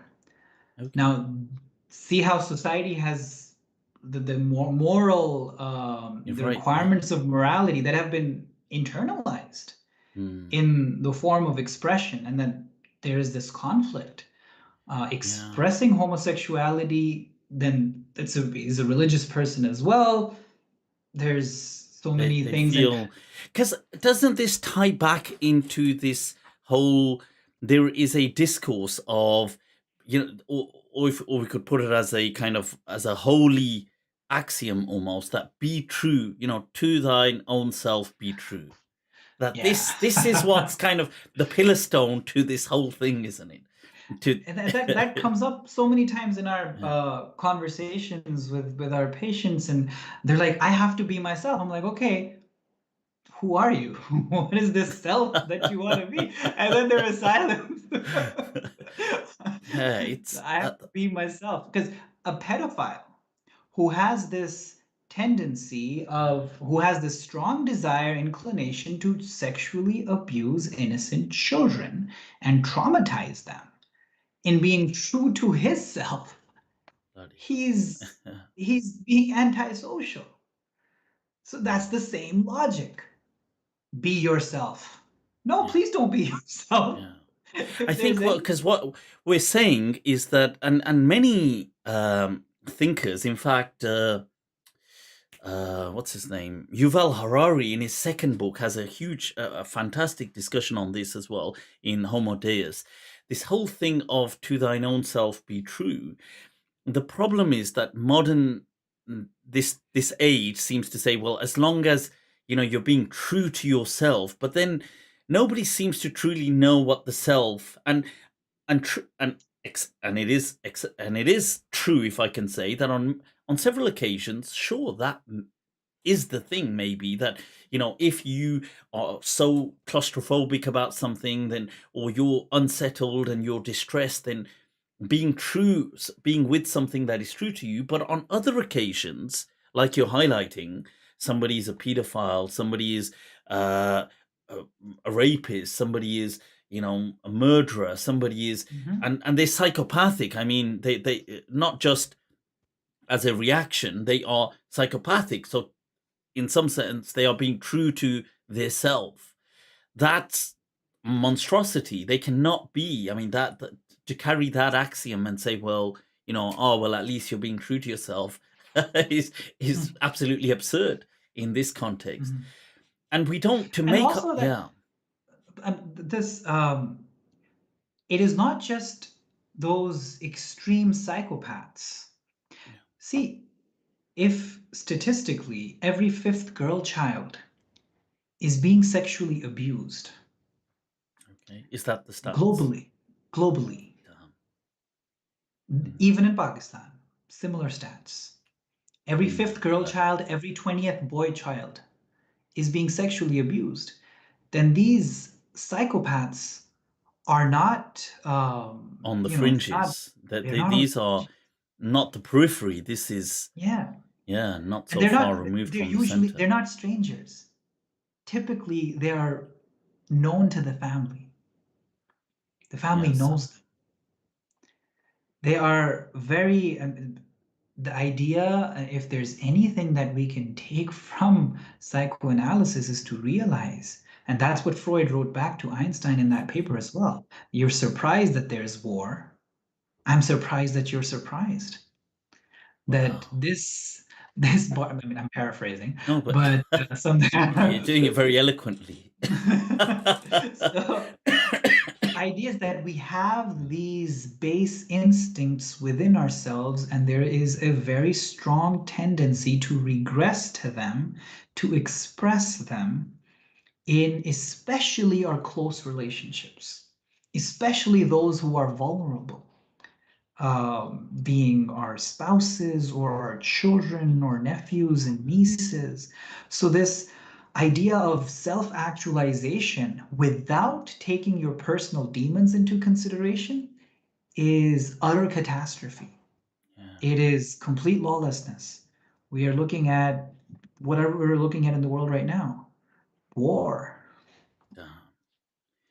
Yeah, with following on, Dr. Saab, with the theme of love, are you rooting that in then what values, like a sense of, because you're saying, well, look, because if I've understood this correctly, that sure, this romanticized, or if I'm going to say some, this kind of movie centric concept of Mm. love, let's say, sure, people find it, other people may not find it, but it's a phenomenon. But the actual love that you're kind of zeroing in on, what are you rooting that in? Like a sense of loyalty or a sense of responsibilities, or what is that Yeah. then?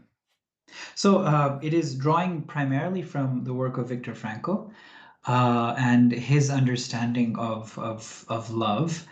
And he would see that responsibility and freedom, Oh, okay. responsibility, freedom, That's and interesting, uniqueness. because Mm. freedom is often seen as antithetical almost to love, Yeah, because yeah. to kind of surrender to love is to give up your freedom, especially from the male perspective. It's often Mm. picturized in that sense.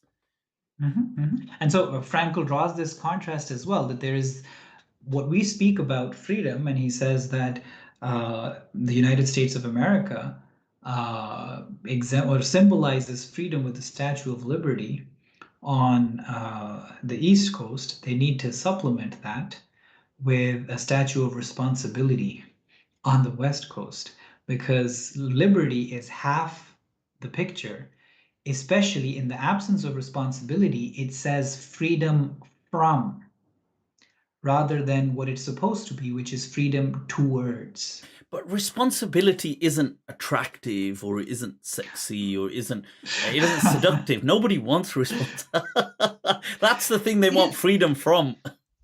exactly. And it's very. This is something earlier we were also speaking of Vygotsky. Vygotsky talks about how children, Mhm. when they don't get to have what they want, right? Whatever Mhm. it is that they want. Yeah. They want a pony or a horse or an Mhm. airplane, whatever. They realize, you can't have what you want. You can't always have what you want. They start playing. And in that play, in their imagination, they have all of that. They've got the pony, they've got the plane, Yeah. they can play mommy and child, they can be daddy, they can play all of those roles. But what is incredible about those roles and about those games is that children always confine themselves in those games, in that play, with rules. Okay. So it is apparently free imagination. Yeah. But when a child says that in this game, I'll be mommy Mhm. and my doll is going to be baby, now there's a set of rules that the child has unwittingly enforced upon herself to Okay. act like mommy. Now, to do what mommy does not do is not allowed in that game. You sort of lost the Okay. game if you do that. Right. And they've done these experiments in developmental psychology as well, that when they make certain games and sports easier, children lose interest. It is Okay. with more rules, with harder games, that they're more engaged, that they're more fervently pursuing the game itself. So, yes, we want to play, Yeah. but even the game, we don't want to cheat code our way We to still the want final stage. the game without rules falls apart, doesn't it? Like it Exactly. isn't then. It's just nothing. It's like absolute. It's just you Or an know. easy game. Like we when we win against India as Pakistan, then that's incredible, right? We won against India. But when we win against Namibia or Ireland, big deal. We won against Ireland. Most people won't even watch that match, right? It's the harder game, the more difficult predicament that. I see what you're. No, absolutely makes a lot of sense, and so love in that sense, even though it, I guess, with responsibility, it's a bit like that verse that you know, that batinuhu fihi الرحمة وظاهره من قبله العذاب. Beautifully put. That it's it's a punishment apparently, but internally it's actually a mercy. It's a rahmah. So okay. So people, I guess, by identifying and recognizing these kind of things, they could navigate through their own relationships with. So and in that we're going to bring up specific examples, concrete situations as well. We will talk in considerable detail about sexuality because people don't get to interact with. What is there to? Because that's just a very. I'm sure all the viewers are going to be like, wait a minute, don't just gloss over that. Throw some things at them. What are you going to cover in sexuality, Doctor? We will talk about common challenges that people do experience. So especially if you are from an Eastern conservative background, there is a particular mindset that a guy would typically be bringing into the relationship and the sexual relationship as well. There will be a lot of role that guilt is playing in that interaction. More so for the girl in the relationship, and how they would then overcome those challenges. I mean, I have dealt with patients who have been married for years and they haven't been able to consummate their relationship, even though there is no physical pathology. There is no physical pathology. It is psychological. For years. Did they manage to find each other, or were they on opposite parts of the globe? They were living in the same house, sleeping on the same bed. Yet the inner world, with all of the cultural constructs and inhibitions and stigma associated with something so natural, right? Weren't able to get around it. We're not able to get around it because there was this Hollywood internet image that, we're gonna go first time we meet and everything's gonna just happen naturally. And that's not how it works. That is not how it works. This whole theme, Dr. Zab, this relationships, because you see, it's something we're never really taught. You go to school, you go to college, you go to university, wherever you go, whatever you do, you're not actually taught how to handle a relationship. You don't. Exactly. So we kind of interject, let's say, certain methods and ideals on how to handle that, which is either from TV. So we've watched a movie, we've watched something, which often isn't, true to life scale because it's a movie. Or people will watch the appearance, which often as well is unfortunately not the best blueprint to be, because of whatever circumstances and life having moved on. And they wouldn't want to talk about it either. Like parents are not going to talk to their children about these topics. And I asked my class the first time we met, like, how many times did you guys have a conversation on love with your parents? And they're like, you want us to be thrown out of our houses. That's just not a conversation we have. And so they learn from friends who are telling them all sorts of stuff about masturbation at like age 12 and 13, that you masturbate and this is going to happen and that is going to happen and you're going to become this and you're going to become that. And then they go online and they find affirmations of that. People claiming to be sexologists. What? Sexologist? Saying that, like, the harms, the physical harms the medical harms of masturbation. Like, oh wow. And so they carry that with their marriage. They have a performance anxiety. They're like, you know what? Why this is? All the years of masturbation. Oh my God! Now Oh. I've become impotent. I can't show my face to anyone. I can't talk to anybody about it. Yeah, because there's I so much guilt associated with these things especially the cultural sense. So these things are seen as like incredibly dirty secrets, and then they're pathologized, and they're also kind of laden with so much extra weight of guilt that you are disgusting sinner in the eyes of God. That Yeah. And then people also feel that you see, some people, to add to that pathology, as if it wasn't enough, may feel that this is then the consequence, that God is punishing them. Like, let's say Yeah. you said somebody now can't perform sexually or inadequately perform, then they feel, well, maybe this is God punishing me for being. So the spiral has just intensified. See, in that context, right? A month away, we have Ramadan coming. Kuntum takhtanuna anfusakum. You were doing khiyana with your own selves. Why? This is the fasting ruku, because you used to sleep with your wives during the month of Ramadan, and you thought you weren't supposed to do that. And Allah says, we never forbade anything like that. Yeah, This is something that you've labeled it or looked at that as something anti-spiritual.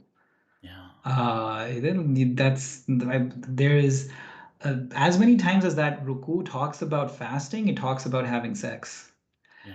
and that side nobody talks I about. feel that the certain cultures, especially the Desi culture, it is Mhm, so much more sensitive to all of these mhm, things. I mean, mhm, I was saying to someone that, you see, as an example, we don't even really have just neutral words for like the private parts. mhm, In mhm, like in Urdu, okay, there's either crude swear words, or there's going to be like a technical term, functional, like people may say procreation kind of instrument or organ of procreation, alayt tanasul, or people may use these words, or euphemisms like private parts, sharamgat. They don't otherwise have words for it. There is no, I mhm, mean, mhm, in I suppose in Hindi they will, with yoni and stuff from Sanskrit, but we in Urdu don't. Now mhm, mhm. that I'm aware of, unless you're aware of a word, like the only ones I'm aware of is they will just use like Arabic words like farj or zakar, Yeah. but the common people don't really understand these. Like, they'll probably just guess by the context, but no common person will say the word farj as if they would know what that means, that speaks Urdu.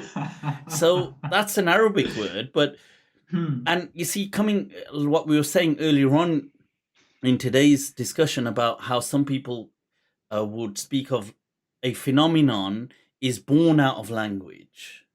And you can Mhm, also mhm, almost see that if we don't even have the words for it in a mhm. neutral sense, Hmm. it's indicative of how this topic is being handled by these people. And it's being For handled very sure. poorly. In a very first introductory lecture, I shared this story, and this is actually from one of Freud's case studies, which I have clinically seen at least a couple of times, Okay. in which the husband and wife are unable to consummate their relationship. Why? Because one or the other has grown up with this incredibly strict understanding that demonizes sexuality altogether. Wow. And so now, all of a sudden, day of marriage, they're required to turn the switch on and perform, So which they just naturally they feel it's cannot what, do. like, really, like like the devil's work, or this is really kind of. It's the devil's work. Exactly. Mm, खबरदार इसके बारे में सोचा भी कभी, ये mm, ख्याल भी शैतानी तुम्हारे जहन में नहीं आना चाहिए, mm, right? And so wedding night comes, they're unable to perform. That naturally creates emotional distance between them, yeah. right? The husband and wife develop all sorts of problems with themselves. Ironically, then those emotional crises, the wife seeks consolation from somebody at the workplace, a neighbor, and ends up sleeping with them. Wow. So the very morality that sought to that was looking to protect itself was violated in how it went overboard in its because imposition. this is not, you see, I've spoken on several occasions about this previously, that you see Islam, the Islamic texts, which are actually in Arabic, is much more natural when it comes to Mhm. the topic of sex. It's Mhm. way more, let's say, casual about it in comparison to the Desi culture.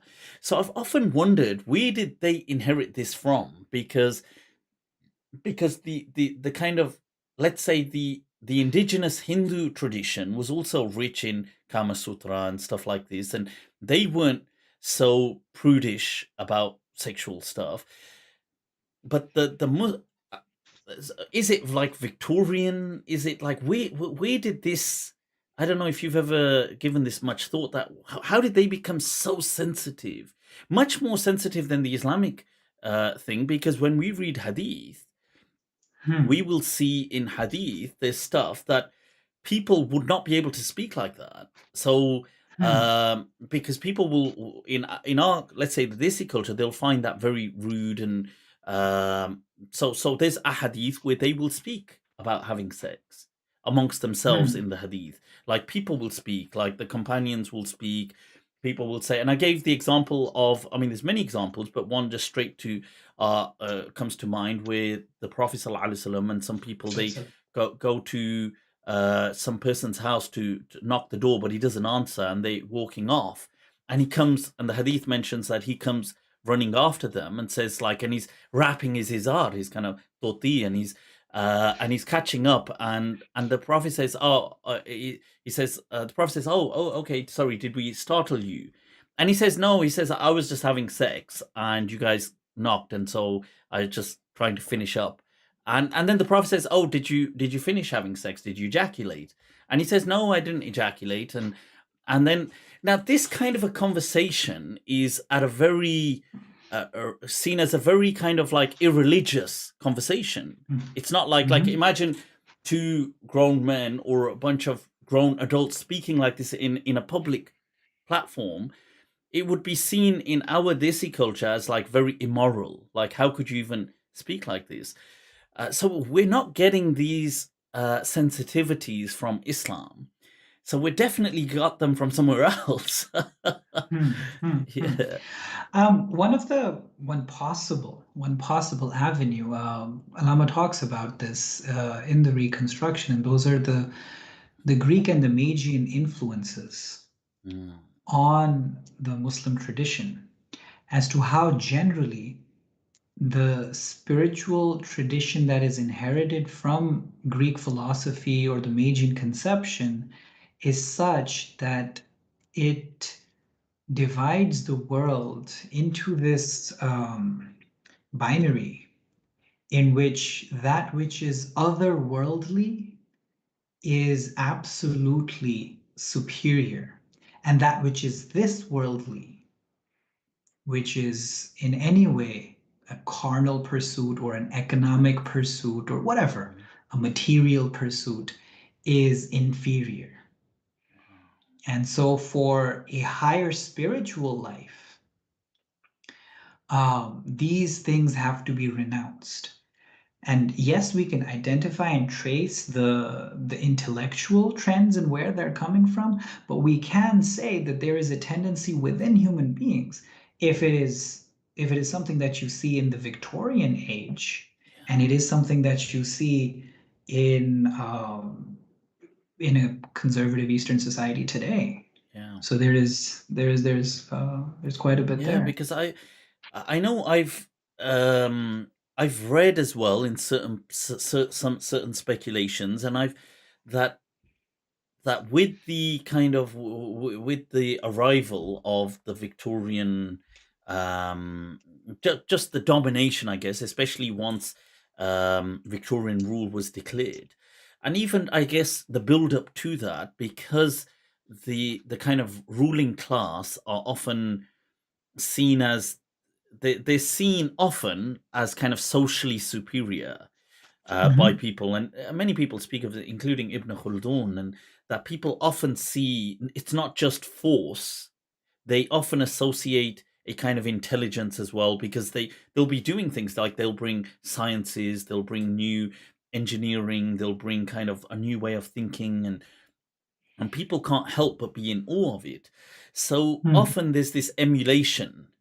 And there was this kind of very prudish Victorian morals that especially the English had, that they would even look down on the rest of Europe. Like they would see even Europe as, oh my God, these people are too open and flamboyant with their sexuality, and France and the Parisian people are like this, whereas we, the English, are always so, just so, and very kind of somewhat pure in that sense. It always feels like that people, the local population, seem to have introjected these from Islam, and we're better at this than them, and maybe take it up a notch. We always have these tendencies, right? They got it from Islam. That these are actually Islamic things. So you'll get so for example, people will often then quote this. They'll kind of file this away under the Islamic discussion of ghira in Islam. They'll say this ghirat, this is from having ghira, and look, the Prophet said in a hadith about Allah is ghayur, and these things. So they take certain words, and people will say that. So for example, a lot of control over women will also be from this topic, that, well, the reason women don't go out, this is from ghayra, because if other men are looking at my woman, then this is an un-Islamic because then they'll find discussions on just ghayra, like vague, just the word, and they'll say, look, Allah obviously commends this and having this kind of ghayra, but they're applying it here. And they'll say, well, this is why, because if people look at your wife, or they look at your sister, or they look at your daughter, what kind of a man are you? And people are misapplying, or because if she, let's say for example, she's just doesn't necessarily have hijab, or doesn't necessarily, oh my God, what kind of a person are you, and what kind of a, and I've often there's an amazing, actually, it's a mesmerizing hadith that comes here, and many fuqaha quote Ibn Rushd and many people, that a person comes to the Prophet ﷺ, and he complains about his wife because she's too, in his word, that she's too, she's accepting of the advances of men, and the Arabic he uses, he says to the Prophet, and people can Google the Arabic as well, it'll come up, that innaha la taruddu yada lamis, that if any man wants to touch her, she will not repel his hand. This is the hadith, this is how the person says to the Prophet about his wife. He's complaining, and he says, "Innaha la taruddu yada lamis." That this, and the Prophet says, the Prophet responds by saying, "Okay, because obviously this relationship has broken down from your perspective. Fatalliqha." The Prophet says, "Fatalliqha," that divorce her, and he says, "Uhibbuha ya Rasulullah." He said, I love her. And then the Prophet said, Fasbir, then you have nothing but have patience. And you see, there's no discussion. This hadith is so mesmerizing because there's no speak of this kind of, well, you should slap her twice, and what kind of a woman is this, and where's your ghayra, and you're the youth, and can't you even, and considering the Prophet's society was this kind of warrior society, that what kind of a man are you if you're a woman, la taruddu yada lamis, and but it's actually that, okay, fair enough, why don't you separate? And he says, but I love her. And he says, well, why don't then you gotta exercise patience. I mean, it's just amazing that how, when we look at the life of the Prophet ﷺ in guiding people on these matters, from a purely either, okay, just be practical, or still very human. Yeah. As opposed to what we think. Because if you, like, realistically, if we're told today somebody said that, they would say, that Zania and blah, blah, blah, and she's going to hell, and you can't even control her, you're going to hell. Mard kaise ho yaar? What kind of a man are you? And so it's amazing with Islam how it बदानी भी actually ईमान भी सारा कुछ बाहर एक ही जुमले में yeah, it is. Honestly, it's absolutely wow.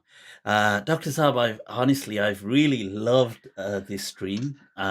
It's just been so the whole thing Thank you has so been much. so richly packed with just information and gems. Honestly, we've got to do this again, For inshallah. sure, it's something you bring out. I mean, I've had conversations with other people, but just the way you're able to navigate a conversation from one topic to another so naturally, I really haven't experienced that with anybody else, honestly. Oh, It's kya so baat incredible. hai. Thank you so much. Yaar, wow, I absolutely shukran. I deeply appreciate that. Well, thank Before you so much for we having me. sign off, I'm sure many people, I don't know, unless it's going to just, unless you're going to get inundated, many people may want to reach out to you. Is Mhm. there something, and we can also, I will also put up any kind of links that you like in the Okay. description as well. Mhm. But is there something that you want to direct people towards? Yeah, so I'll share the links to my social media and websites, and they will be in the comments of this video, and you can reach out to me as you want. Sure. So, and just to conclude, as a Mhm. psychiatrist, Dr. Saab, and somebody that truly understands as well the South Asian kind of culture, are there certain words that you would like to say? Maybe something on people, because there's a lot of, even. I mean, I can definitely say for the UK. I'm sure in the States as well, where you are, there's a lot of people struggling with a lot of kind of mental health, unexplored, as in they're just Mhm. battling. But it's not necessarily. I don't mean people that are in kind of psychiatric care and stuff. I mean just the day-to-day common people. Yeah. Um, Hmm. yeah, some maybe something that you'd like to kind of maybe just guide them, that what they could do, or something they should take seriously. Hmm. And we'll inshallah wrap with that. So I think we spoke about Jung. The one thing that I remember reading uh, from Jung, and he refers to the tradition of alchemy and the alchemists as not how we popularly understand for them to be, as looking for the elixir of life and turning regular metals into gold, Yeah. but people who were really, it was a tariqa of sorts, and they were looking to develop people spiritually. For them, the beginning of spiritual journey and spiritual growth Yeah. was with an experience of depression. Wow. Okay. So, the way depression and anxiety liberate, the way they serve as signs of, yes, disease, illness, problems, challenges, issues, for sure, they also signify incredible potential, meaning potential. So, it is very important for us to not Google our symptoms and True. then have Dr. Google diagnose us with certain complicated terminologies that we wear as labels that Yeah. then become excuses. Oh, I can't read, I have ADHD. Yeah. Please don't do that. We came up with these terminologies so that we can exercise our agency and freedom in order to control them. Not so we develop these terminologies and then we are bound fatalistically or deterministically by them. And we are just this depressed person and cannot do anything else. No, there is the illness in itself, or the experience. I won't even call it an illness in most situations. The experience of pain in itself is a very strong signifier of health. Wow. So very good idea to look for that. Would Some that amazing. That is very powerful, and shukran for sharing that. So people do take these things very importantly and seriously, but don't just be kind of Googling your your kind of diagnoses out there. And yep, otherwise gham it is, people, huh? Gham. Tujhse bhi dil fareb hai, gham rozgar ke. So people, we're going to sign off with that. Those of you that haven't already liked and subscribed, do so. Definitely click the notification. You know the usual drill, yaar. Ab kya kham kha sharminda karte hain? Bell icon. So people, you know the drill. And if you need to reach out, Instagram's usually good. I'm very responsive on there. You're more than welcome to go to Patreon as well. Doc, you should also set up a Patreon as well with what you're doing. That would be wonderful. Okay. So people, signing off, and Dr. Saab, once again, much appreciated. Hayyakallah, barakallahu feek. Jazakumullahu khairan. Salamu alaikum. People, salamu alaikum.